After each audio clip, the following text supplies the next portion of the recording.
Hi there, it's Mr. Clark. Welcome to lesson 4.1.4 on first inversion triads. Up to this point, we've been mostly focusing on root position triads, where we have the root on the bottom. That's the order that we memorized the spellings in back in 4.1.1. And root position triads often sound strong and conclusive. That's why when we're writing bass lines, we always have the root of the triad in the bass. So that makes all the triads in root position. But sometimes you want a different sound.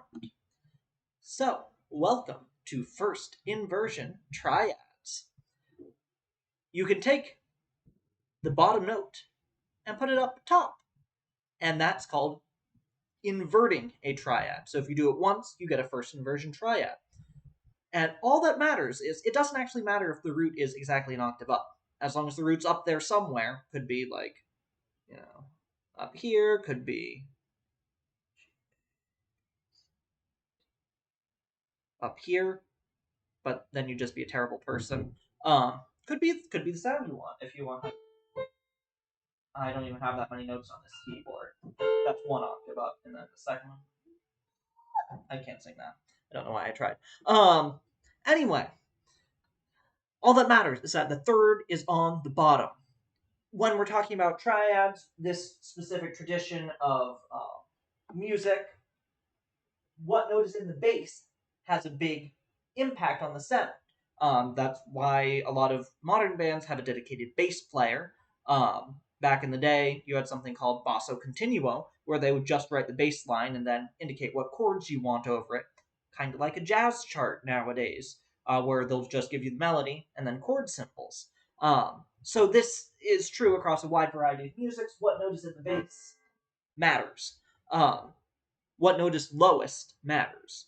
So root position triad has a specific sound. A first inversion triad, all that matters is that the third is on the bottom. So here are some examples of first inversion triads. And that's first inversion because A is on the bottom. Here's another. Here's another. Here's another. And then we play all of those for you, but putting a root in on the bottom. So different sound.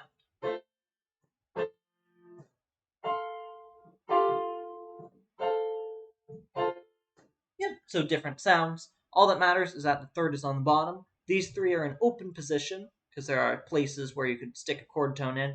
This one is in closed position. So, when we're writing chord symbols, one thing that you'll sometimes see is root position is just a normal Roman numeral. First inversion, if you want to specify, yeah, I really want a first inversion here, you'll put a little exponent 6 here. Doesn't mean 1 to the 6th power. That wouldn't mean anything.